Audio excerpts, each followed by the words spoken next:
우리가 예수님의 고난을 생각하면서 우리의 삶을 돌아보는 기간, 이 사순절 기간 동안에 사랑과 용서에 대하여 말씀을 나누게 된 것이 기쁩니다. 이렇게 이 사랑과 용서를 다시 돌아봄으로 또 사순절이 더욱이나 또 의미 있는 기간이 되고, 그래야 해서 우리가 신자들로서 힘차게 의미 있게 또 깊이 있게 이렇게 살아가게 되기를 원합니다. 저는 오늘 그 모세의 인격의 변화와 예수님의 용서 이야기를 함께 좀 하려고 합니다. 오늘 우리가 출애굽기를 읽었는데 이 출애굽기 말씀을 잘 들여다보면 모세의 인격 변화가 나타나 보이고요. 예수님 말씀은 아무래도 제가 복음서로 좀 돌아가 보려고 합니다. 그래서 용서와 사랑을 연결시켜 보려고 합니다. 용서와 사랑이 똑같은 말은 아니지만 그 사이에 큰 공통 부분이 있고, 용서가 있는 곳에 실제적인 사랑이 있다는 그런 말씀을 나누려고 합니다. 이번 주간 우리 큐티를 하면서 그걸 느꼈는데, 생각을 해보니까 다른 사람들에게 용서하는 일도 사실 몇 번 안 되고, 내가 누구를 진심으로 용서해 준 것도 몇 번 안 되는 것 같아서, 용서를 잘 한다면 정말 진실한 사랑이 이루어지지 않는가, 그런 생각을 하였습니다. 그래서 우리가 늘 용서하는 현장에 살아야 되겠다. 용서가 있는 현장에 사는 것, 이것이 그리스도인으로서 매우 중요하다. 그것이 그리스도인의 실존이다. 그런 생각을 하였습니다. 이 모세의 변화에서 출발해 보려고 합니다. 모세는 성경에서 아주 분명한 인격적 변화를 보인 인물입니다. 바울 같은 사람도 있지만 원래부터 모세는 원래부터 좀 민족주의적인 성향을 가진, 그리고 또 아주 정의로운 사람이었습니다. 좀 좋은 면이기도 하고 모세의 특성이기도 합니다. 그는 애굽 공주의 양자로 살았지만 자신이 히브리인이라는 것을 잘 알고 있었습니다. 그 영화 쉽게 보면 모르고 있으면 나중에 알게 된 것처럼 그렇게 그 연기를 그렇게 하시는 거 아니고, 원래부터 자기가 히브리인이라는 걸 잘 알고 있었습니다. 그래서 이 사실 관련해서 성경 말씀을 좀 살펴보면요, 히브리서 11장 24절 25절에 이렇게 말했습니다. 모세는 바로의 공주의 아들이라 칭함받기를 거절하고 하나님의 백성과 함께 고난받기를 더 좋아했다, 이렇게 기록하였고요. 또 오늘 우리가 읽은 본문 약간 앞쪽에 보면 출애굽기 2장 6절에서는 애굽 공주가 모세를 보자마자 뭐라고 말했는가 하면 이는 히브리 사람의 아기로다, 그렇게 말했습니다. 보자마자 이 히브리 사람인 줄 알았어. 그러니까 애굽인과 히브리 사람이 달랐다는 것이죠. 서로 다른 사람. 그 외모가 애굽인과 확연히 구별되는 히브리인이었다는 것을 우리가 성경에서 확인할 수 있습니다. 어쨌든 모세는 그래도 공주의 양자였지만 히브리인이라는 것을 감출 수 없었던 것 같습니다. 오늘 본문 11절과 12절에서 모세가 애굽인을 쳐서 죽이고 모래 속에 감추지 않습니까? 근데 어쩌면 그 모세의 히브리인으로 보이는 외모 때문에, 비록 왕자이긴 하지만 공주의 아들이긴 하지만 애굽 사람에게 자기와 동족인 히브리인을 적당히 용서하라고 말하는 것이 여러 가지 이유로 어려웠을 수도 있겠다, 그런 느낌을 받습니다. 그래서 그냥 이 모세라는 사람은 그냥 분한 마음만으로 애굽 사람을 쳐 죽인 것 같지는 않고요, 이 자신의 동족인 히브리 사람을 난관에서 구해내려면 그 애굽인을 죽여야만 했을 수도 있겠다, 그렇게 생각할 수 있습니다. 상당히 그런 부분이 있다고 봅니다. 그래서 어쨌든 여러 상황을 종합해서 보면 모세는 매우 정의롭고 또 한편 민족주의자였습니다. 민족주의자라는 말은 좋은 뜻이기도 하지만 어떤 때는 상당히 나쁜 뜻일 수도 있고 그렇습니다. 어쨌든 그렇습니다. 모세의 살인사건은, 모세가 사람을 죽인 이 살인사건은 나쁘다고만 하기에는 상당히 또 그 히브리인들 입장에서 정당하고 불가피한 면이 있었고요. 또 그냥 잘했다고 하기에는 사람을 죽인 사건이라는 것이죠. 아주 잘못했다, 또 잘하기만 했다, 잘못하기만 했다 말하기 어려운 그런 사건이었습니다. 우리는 보통 이런 것을 스캔들이라고 합니다. 모세의 스캔들이죠. 이것은 인생의 시험대가 될 수 있을 거요. 사실 그 시험대에서 모세는 크게 실패한 것입니다. 사람을 죽였으니까. 여러분, 우리 자신들도 돌아보게 되는데 이 스캔들이라는 말로 우리의 과거를 돌아보면 우리도 이런 인생의 스캔들이 있을 겁니다. 이럴 수도 저럴 수도 없는데 어떻게 할까? 그런 스캔들 있는데 과거를 돌아보면 쓰라린 자리가 많을 줄로 압니다. 저도 그래서 과거를 한번 돌아보려고 했는데 안 하려고 했습니다. 너무 또 과거 돌아보고 내가 이게 뭐야? 그래서 제가 하기 싫어서 그건 안 했습니다. 그건 안 했고요. 여러분들도 하지 마십시오. 과거를 돌아보면 그런 게 있을 텐데 그보다는 우리가 미래를 보면서 앞으로 모세가 이런 스캔들을 당했는데 앞으로 나에게는 이런 스캔들 같은 일이 다가오면 나에게 지금 중요한 결정을 해야 되는 시간이 다가왔구나. 잘 결정해야 되겠다. 기도함으로 결정해야 되겠다. 그런 마음을 잘 가지시기를 바랍니다. 아멘. 모세는 이 스캔들을 잘 넘어갔다고 할 수 없습니다. 모세를 이 역사적 사건에 끌어들인, 역사적인 문제에 끌어들인 이 스캔들은 개인적인 평화, 개인적인 일품, 인격을 위해서는 피해야 하는 사건이었습니다. 미국에서 발간된 한 적용 성명은 모세의 이런 모습에 대한 해설을 담았는데요. 이렇게 말하고 있습니다. 모세는 늘 갈등 국면에 걸려드는 사람이다. 갈등이 있으면 그 갈등을 그냥 짧게 부드럽게 지나가지 못하고 늘 갈등 국면에 걸려서 무엇인가 반응을 해야 되는 사람이다. 그렇게 이야기를 해 주었습니다. 말하자면 스캔들의 함정에 빠져들기 쉬운 사람 모세였습니다. 오늘 본문 장면에서 모세는 11절 12절에서 사람을 죽였는데요. 13절을 보면 우리가 깜짝 놀랄만한 것이 뭐냐면 11절 12절에서 사람을 죽였는데 13절을 보면 바로 그 이튿날, 바로 그 다음날 다시 히브리인들의 다툼에 그가 끼어드는 것을 볼 수 있습니다. 그리고 한 사람에게 이거 어찌하여 동포를 치느냐 이렇게 말하거든요. 이것은 모세의 강한 어떤 민족주의적인 성향을 보여주고요. 그런데 여러분 이 11, 12절과 13절을 연결시켜보면 굉장히 일어나기 어려운 쉽게 일어날 일이 아닙니다. 너무나 앞뒤 가릴 것 없이 그 모세가 자기 자신을 갈등에 노출시키는 것이죠. 여러분 이런 것입니다. 바로 전날 어떤 다툼 때문에 사람을 죽였는데 그 다음날 바로 다른 어떤 다툼이 일어날 때 또 그 다툼에 끼어든다. 이게 쉽지 않은 일입니다. 쉽지 않은 일입니다. 그러니까 모세라는 사람이 어떤 갈등에 꼭 뭔가 끼어들어서 뭔가 반응을 하려고 하는 그런 특성을 가진 사람이고요. 그 분명히 지나친 일입니다. 그러자 그만 이미 저지른 일이 정말 폭로되고 말았습니다. 이미 스캔들에 걸려들었는데 다시 폭로가 일어나가지고 엄청난 사건이 되는 것이죠.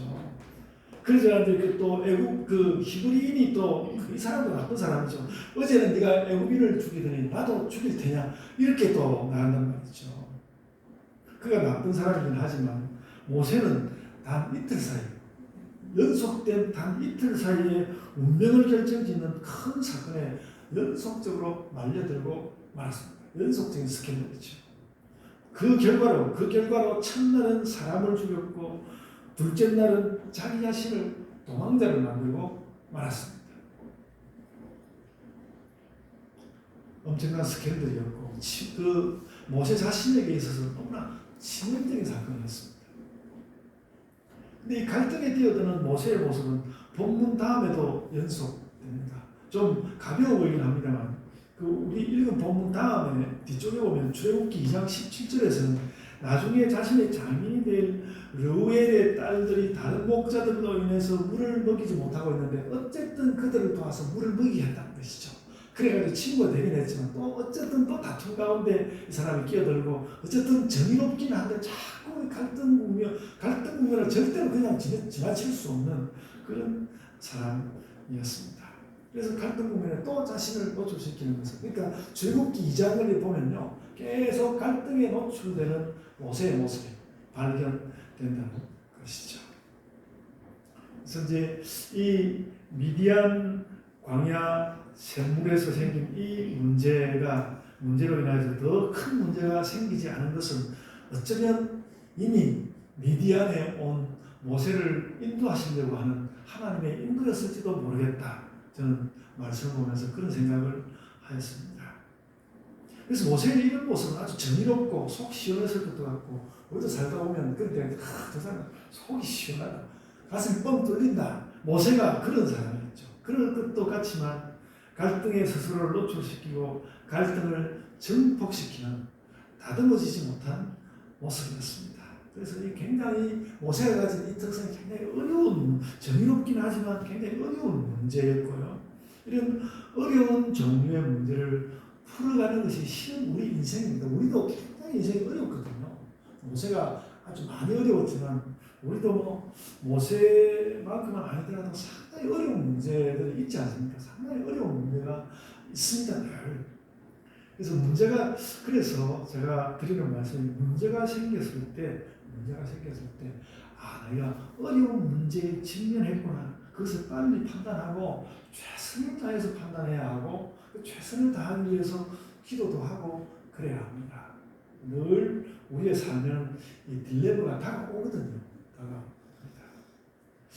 이 모세의 그 갈등에 자꾸 뭔가 반응해야만 되는 모세의 모습을 말씀드렸고요. 이제 그런 초기의 모세를 지나서 변화한 모세를 좀 살펴보려고 합니다. 여러분, 출애굽기와 레위기에는 대체로 이스라엘의 출애굽 첫 1년이 나와 있습니다. 출애굽기와 레위기에는 첫 1년이 나와 있고요. 민수기는 출애굽 제2년 상황에서 시작됩니다. 그래서 그 민수기 맨 앞에 보면 이제 출애굽 한 2년 8 며칠에 하나님께서 모세를 부르셨다 이렇게 나오거든요. 그래서 출애굽 제2년의 일이 이제 민수기에 나옵니다. 그런데 이 민수기에 변화된 모세에 대한 아주 특별한 평가가 실려 있습니다. 민수기 12장 3절입니다. 민수기 12장 3절인데요. 제가 읽어드릴게요. 민수기 12장 3절인데 이렇게 말씀했습니다. 이 사람 모세는 온유함이 지면의 모든 사람보다 더하더라. 이렇게 적었습니다. 그러니까 이게 얼마 차이 나지 않는 거거든요. 그래서 그는 지면의 모든 사람보다 온유하였다.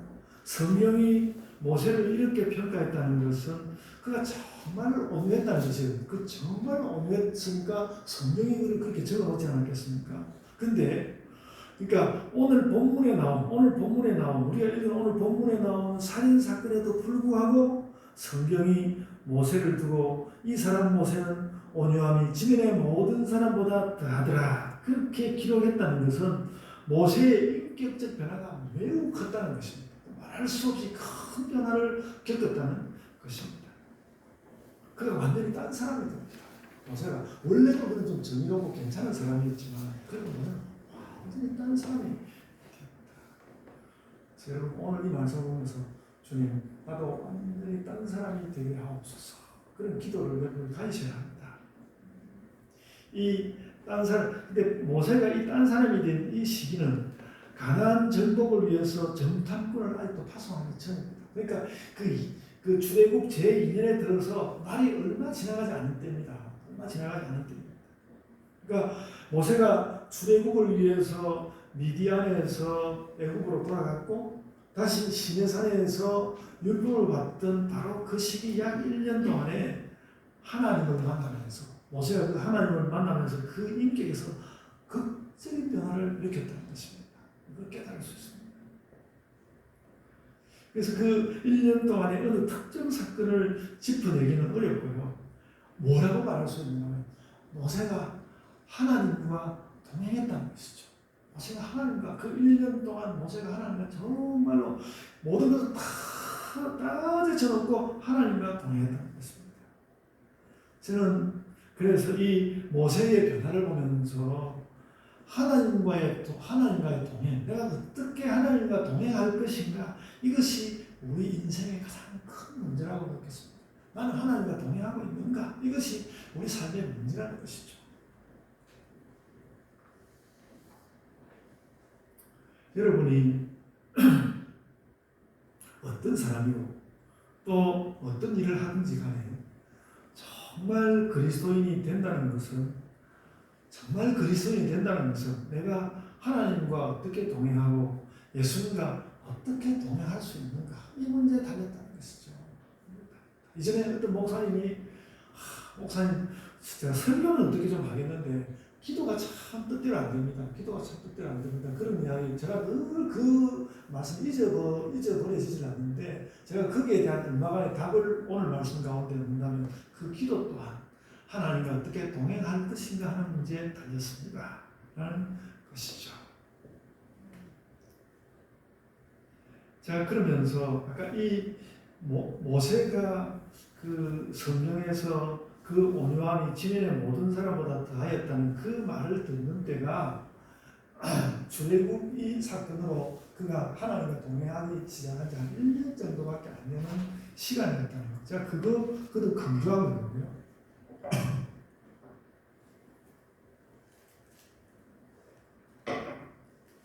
물론 1년이 뭐 짧지도 않은 시간이지만 제가 왜 이 1년을 강조하겠습니까? 1년이라면 누구나 다 할 수 있다는 거예요. 1년 동안에 이렇게 하나님과 동행하는 사람을 쫙 밀어붙이면 모세가 이렇게 극적인 변화를 일으키듯이 우리도 변화할 수 있습니다 하는 것이죠.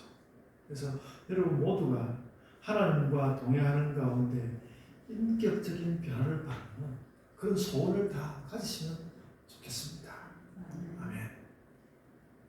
혹도 나는 아무개 때문에 안 돼. 내가 어떻게든지 하나님 동행해보려고 했는데 난 딱 동행하려고 하니까 아무개가 탁 먼저 떠올라나 그 사람 때문에 안 돼. 만약 그런 사람이 있다면 그런 사람에게 부딪힌다면 그 사람을 사랑하는 것으로부터 시작해서 우리의 그 하나님과의 동행을 시작해야 할 줄로 생각합니다. 그래서 우리 교회 모두가 1년 후에 어떤 이 모세가 변화했던 것 같은 인격적인 변화를 우리가 모두 가져올 수 있다면 우리 예봉교회가 천국이 되지 않겠습니까? 천국 같은 교회가 되지 않겠습니까? 저절로 빛나는 교회가 되지 않겠습니까? 여러분, 나의 편견, 또 나의 선입견, 또 내가 가지고 있는 아름다움에 나의 미학, 나의 취향, 또 나의 습관, 나의 감정, 나의 의식, 직업적인 또 나의 특성, 여러 가지 내 삶의 조건, 난 삶의 조건이 왜 나쁜 것이야? 나의 삶의 조건, 또 안 풀리는 인생의 문제, 그럼 다 우리를 가슴 아프게 하지 않습니까? 가슴 아프게 하고 우리를 주저하게 하고 있는데 그런 것들을 다 좀 어떻게든 좀 내려놓고 하나님과 동행. 나는 나의 색채를 싹 지어내고 하나님과 동행하는 1년, 그 1년을 살아내어서 여러분 그렇게 하는 이런 변신을 정말로 소원하시기를 바랍니다. 아멘. 그래서 이런 변신을 위하여서 제가 이런 변신을 여러분들이 하도록 모세의 온유를 용서 그리고 사랑과 한 세트로 묶어서 말씀해 보려고 합니다.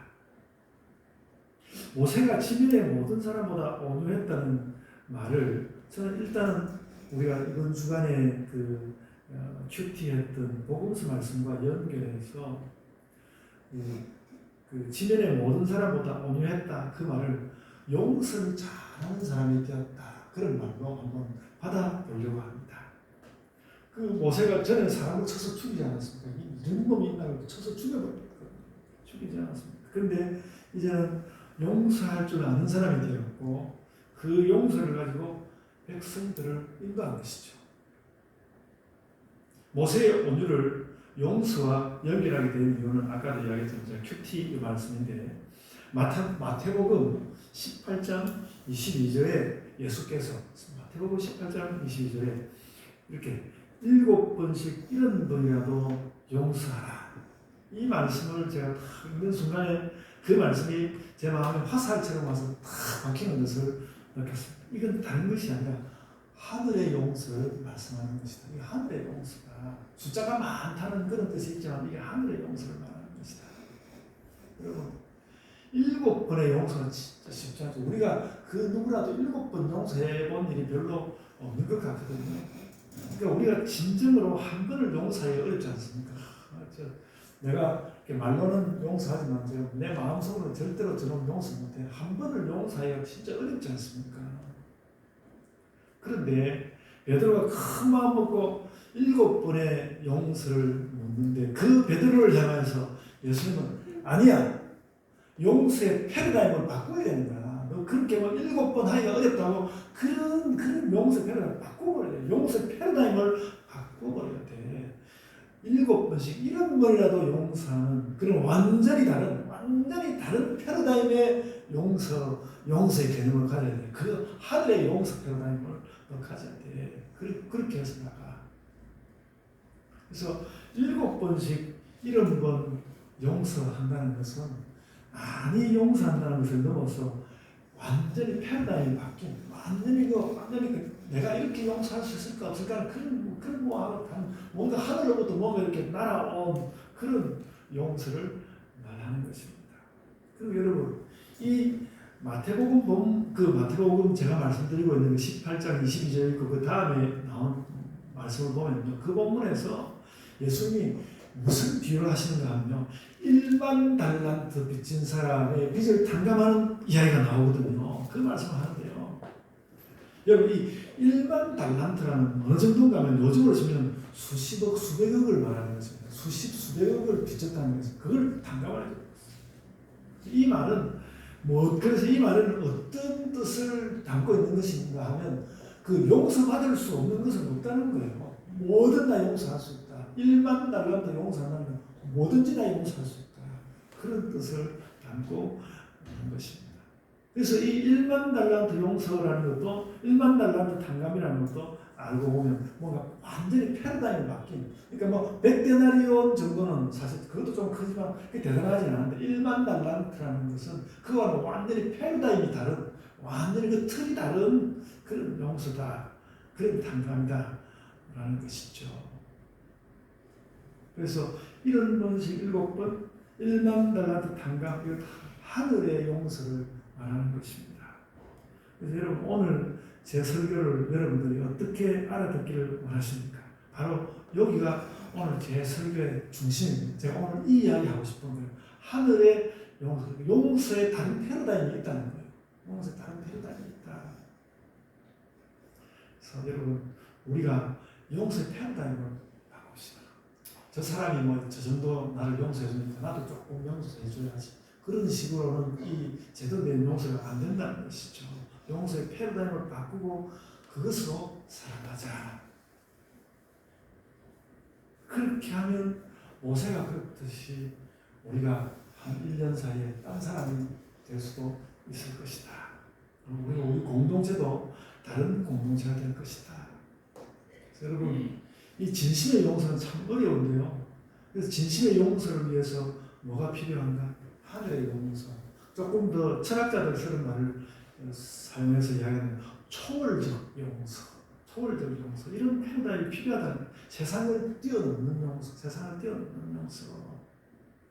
그래서 여러분 이 초월적 용서라는 말을 아마 인터넷 쳐보면 나올 수도 있지만 제가 들어보지는 못했습니다. 그래서 여러분들이 또 제 말씀을 들으면서 역시 목사님답게 초월 세계로 물러나 버립니까? 그렇게 물을 수도 있을 것입니다. 그렇게 세상 가운데서 해야지만 뚝 떨어져 나가면 되겠습니까? 그렇게 물을 수도 있습니다. 그런데 저는 역으로 말하고 싶습니다. 우리가 패러다임이 바뀐 하늘의 용서를 함으로써 패러다임이 완전히 바뀐 하늘로서부터 온 것 같은 그런 용서를 할 때 우리는 무엇을 경험하게 될까? 완전히 패러다임이 다른 그런 용서를 하게 될 때 우리는 무엇을 경험하게 될까? 우리는 정말로 하나님이 계신 하나님 나라를 경험하게 될 것입니다. 그래서 완전히 이건 이건 완전히 이 세상 용서가 아니야. 그런 용서를 우리가 딱 하게 되면 우리 가운데 하나님께서 나오시고 내가 하나님 나라를 살아가는 천국 경험을 하게 될 거라는 말이죠. 그래서 제가 이번에 이 용서라는 이 말씀을 살펴보면서 지난 한 주간에 어떤 그 천국의 존재에 대해서 또 천국이 이 땅에 나오는 것에 대해서 보다 더 확신을 갖게 되었습니다. 이런 용서의 삶을 가짐으로써 우리는 하늘나라의 삶을 또 누릴 수 있는 것이구나 하는 것이죠.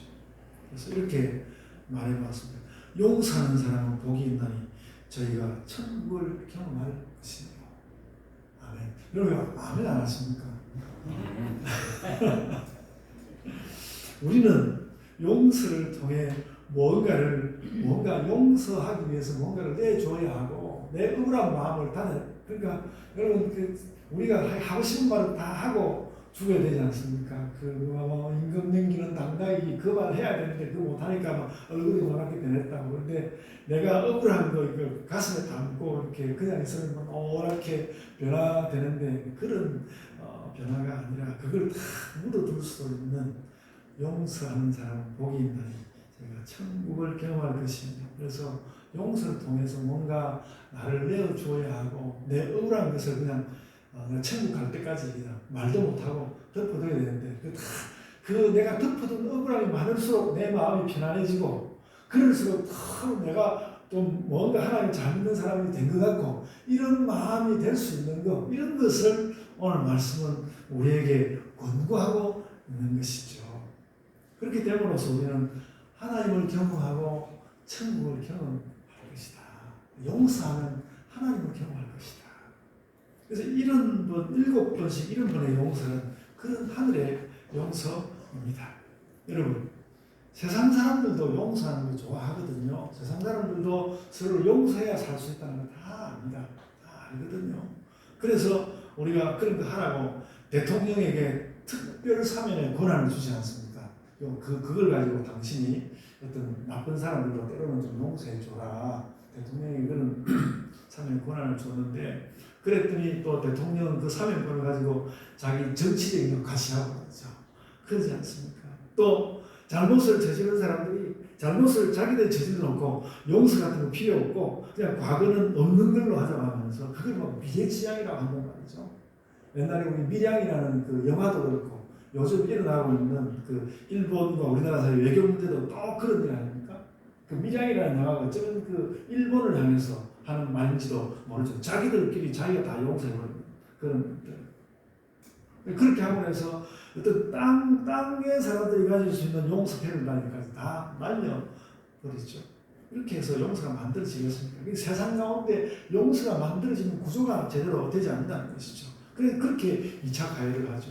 그래서 용서를 구하지도 않고 용서를 구하지가 않으니까 용서를 하고 싶어도 용서를 할 수가 없고 그래서 그냥 용서라는 개념 자체가 사회 가운데 사라져버려요.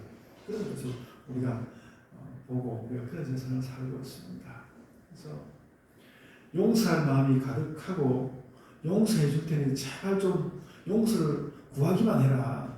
그렇게 하는데 이 일본 정부와 그 전범 기업들이 그걸 지금 안 하고 있는 것이죠. 용서가 작동이 안 되는 것입니다. 세상이 용서를 다루는 방식이 그렇습니다.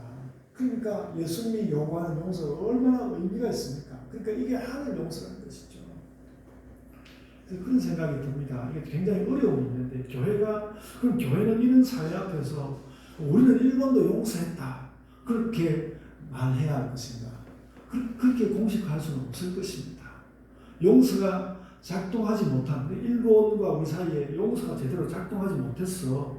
그 사실을 여전히 기억하면서 그래도 그리스도께서 주시는 용서의 그 개념을 가지고 우리가 진지하게 일본에 가서 설교할 수 있겠죠. 그렇다고 생각합니다.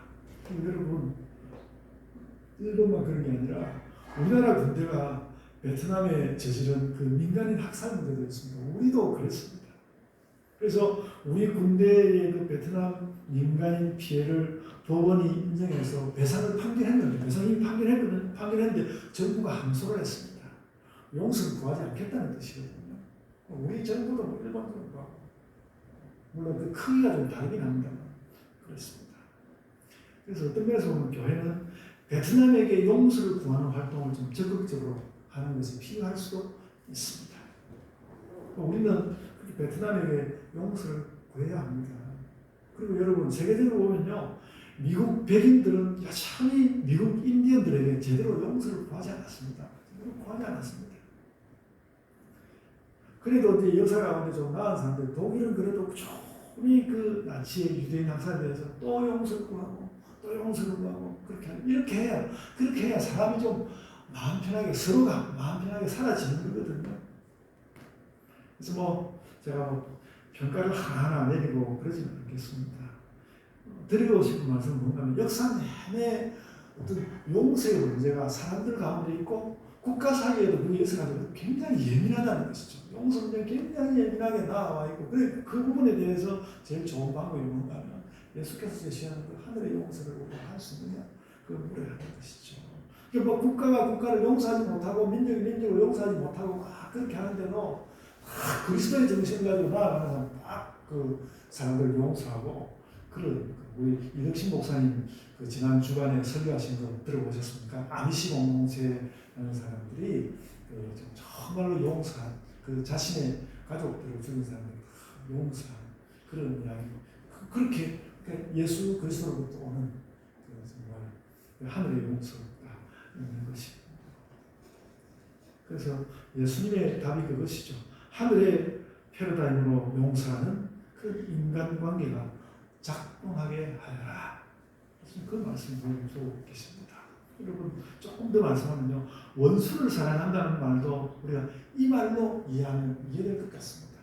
원수를 사랑하는 것도 하늘의 용서로 용서해라, 그 말이라고 합니다. 하늘의 용서로 용서해라. 너희 사람들로서는 원수 용서하면 안 되지. 그러니까 하늘의 용서를 가져와서 용서해. 그래서 7번씩 70번 용서라는 말, 1만 달란트를 탕감한다는 말, 원수를 사랑하는 말, 서로 통하는 말이고 같은 말일 것 같습니다. 바로 그것이 예수님이 우리 신자들에게 요청한 용서요 사랑이다 라는 것입니다. 그리고 예수님이 딱 뚜렷하게 밝혀서 말씀 안 하시지만 거기에 바로 너희가 그렇게 꿈에도 잊지 못하는 천국이 바로 거기에 있다. 거기에서 너희가 천국을 기원할 것이다. 여러분, 제가 오늘 설교를 준비하면서 복음서에 사랑이 어떤 경우에, 예수님이 그 사랑을 말씀하실 때 어떤 경우들을 두고 사랑하라고 말씀하셨는지 검색을 쭉 해봤는데요, 아주 뚜렷하게 3가지가 있었습니다. 예수님이 이런 경우에 사랑하라는 3가지를 주셨는데요. 첫째는 하나님을 사랑하라. 하나님 사랑하고요. 둘째는 이웃을 사랑하라. 그리고 셋째는 원수를 사랑하라. 그 3가지였습니다. 그 3가지였습니다. 그것이 성경의 사랑이고요. 그리고 말하자면 그 사랑이 일어나는 곳에 천국이 임한다는 것이죠. 천국이 임한다. 근데 이 3가지 사랑을 잘 해내려고 하면, 이 3가지 사랑을 잘 해내려고 하면 어떻게 해야 되는가 하면 하늘의 용서를 가지고 용서하면 이 사랑이 완성된다. 물론 하나님 사랑하는 그거와는 다르긴 하지만 그래도 그 사랑을 완성하려고 하면 하늘의 용서를 가져와서 용서할 수 있다면 그 사랑이 완성될 것이다. 그래서 여러분, 하늘의 용서로 사랑한다. 설교 제목, 하늘의 용서로 사랑한다. 그 틀을 다 가지고 성경을 다시 한번 최소한 복음서라도 쫙 한번 읽어보십시오.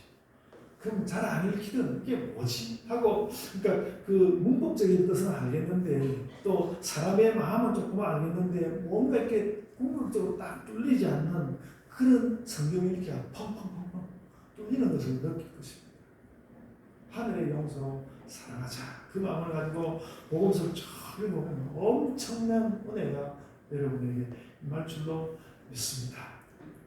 그래서 그렇게 훈련하고 서로를 격려하는 온 여러분 교회가 다 됩시다. 아멘. 자, 기도하겠습니다.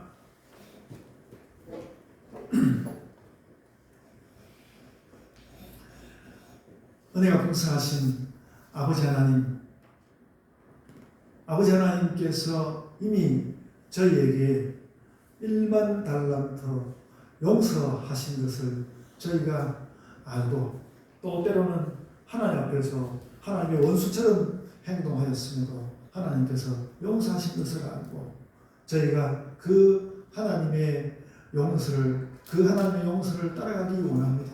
그래서 그 용서 가지고 우리가 뭔가 아직도 다듬어지지 않고 있는 저희의 그 사랑의 삶을 저희가 한번 바로 잡아보고자 합니다. 주님, 좋은 말들로, 좋은 수사로서 오늘 이 말들을 끝내는 것이 아니라 정말 내가 하늘의 용서로 사랑해야지. 정말 패러다임이 바뀐 그런 용서를 가지고 용서하고 그 용서로 내가 사랑해야지. 그런 결심들이 저희 가운데 일어나게 하여 주옵소서. 그것으로 정말로 우리가 완전히 딴 사람이 되고 완전히 딴 교회가 되는 그런 역사가 일어나게 하여 주옵소서.